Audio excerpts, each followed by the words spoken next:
வணக்கம். இன்றைக்கி நம்ம பார்க்க போகிற சமையல் ஒரு அருமையான குழிப்பணியாரமும் அதுக்கு சூப்பரான ஒரு கார சட்னி எப்படி செய்யலாங்கிறத பார்க்கலாம். ஒரு பவுல் எடுத்துக்கலாம். இந்த டம்ளரில் 1 டம்ளர் அளவுக்கு இட்லி புழுங்கல் அரிசி எடுத்துக்கலாம். அதே டம்ளரில் 1 டம்ளர் அளவுக்கு பச்சரிசி சேர்த்துக்கலாம். இப்போ அதே டம்ளரில் 1/2 டம்ளர் அளவுக்கு உளுந்து சேர்த்துக்கலாம்.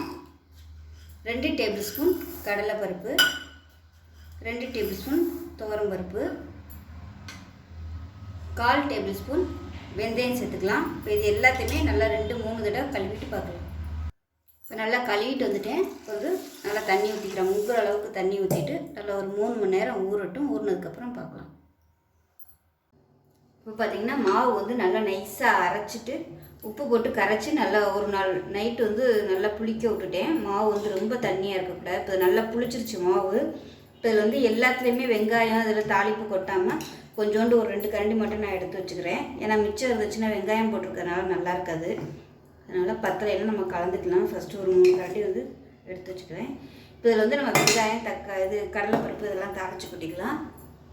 இப்போ ஒரு பேன் எடுத்துக்கலாம். கொஞ்சமாக எண்ணெய் விட்டுக்கலாம். நான் இதில் கடலைப்பருப்பு உளுந்தெல்லாம் தாளிக்கலை. வெறும் வெங்காயம் கடுகு உளுந்து இது மட்டும்தான் தாளிச்சிருக்கேன். நீங்கள் விருப்பப்பட்டால் சேர்த்துக்கோங்க.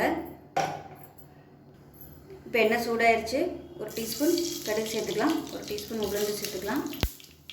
இப்போ இதில் ஒரு கைப்பிடி பொடியாக நறுக்கின வெங்காயம் சேர்த்துக்கலாம். ஒரு பச்சை மிளகா பொடியாக கட் பண்ணி சேர்த்துக்கலாம். அதோட கருவேப்பிலையில் சேர்த்துக்கலாம். கொஞ்சமாக கொத்தமல்லி இலையும் சேர்த்துக்கலாம். இப்போ எல்லாத்தையும் நல்லா வதக்கி வச்சுக்கலாம்.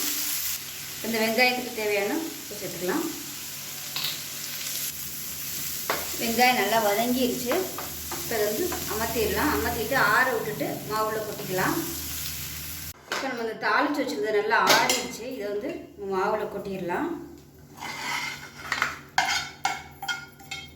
கொட்டிட்டு இப்போ தண்ணி தேவைப்பட்டுச்சுன்னா நம்ம பனியாரம் மாவு ஊற்றுற அளவுக்கு தண்ணி ஊற்றி கலந்துக்கலாம். கொஞ்சமாக தண்ணி ஊற்றிக்கலாம்.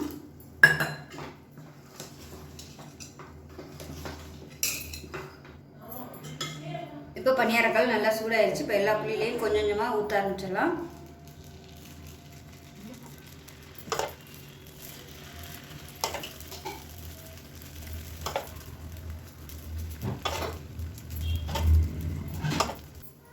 மூடி வச்சிடலாம்.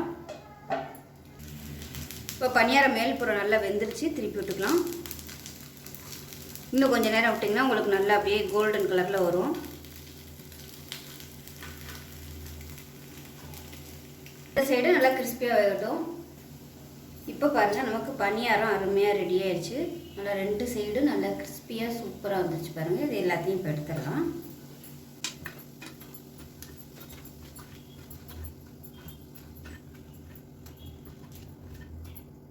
இப்போ வேற ஒரு பேன் எடுத்துக்கலாம். பேன் சூடாக இருக்கும். இப்போ பேன் நல்லா சூடாயிருச்சு. எண்ணெய் சேர்த்துக்கலாம். எண்ணெய் நல்லா சூடானதும் 1 டேபிள் ஸ்பூன் கடலைப்பருப்பு, 1 டேபிள் ஸ்பூன் உளுந்து சேர்த்துக்கலாம்.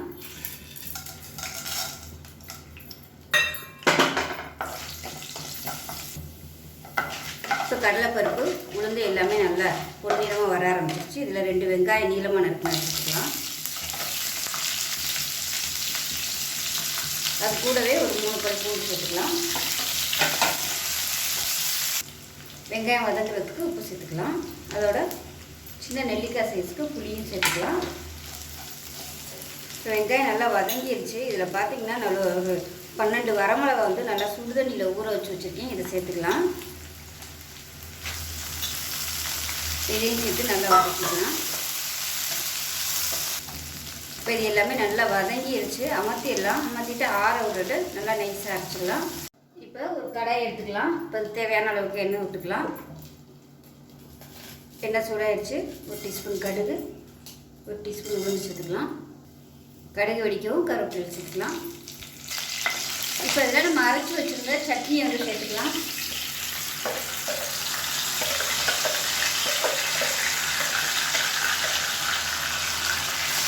சேர்த்துட்டு நல்லா சுருண்டு வர அளவுக்கு வதக்கிக்கலாம். உப்பு செக் பண்ணி பார்த்துட்டு உப்பு சேர்த்துக்கோங்க. இது நீங்கள் தண்ணியாகவும் வச்சுக்கலாம், கெட்டியாகவும் வச்சுக்கலாம். வெளியூருக்குலாம் போகிறீங்கன்னா அது நல்லா சுருண்டு வர அளவுக்கு வதக்கி எடுத்து கொண்டு போனீங்கன்னா நல்லாயிருக்கும். இப்போ பாருங்கள் சட்னி நல்லா ரெடி ஆயிடுச்சு. அமர்த்திடலாம். நான் வந்து ரொம்ப கொதிக்க விடலை, இதோட அமர்த்திக்கிறேன். கொதிக்க விடையில கவனமாக கொதிக்க விடணும், முகத்தில் அப்படியே தெரிக்கும். இப்போ நமக்கு சட்னி அருமையாக ரெடி ஆயிடுச்சு. குழிப்பணியாரமும் ரெடி ஆயிடுச்சு. நல்லா காரசாரமாக சூப்பராக இருக்கும் அந்த சட்னி.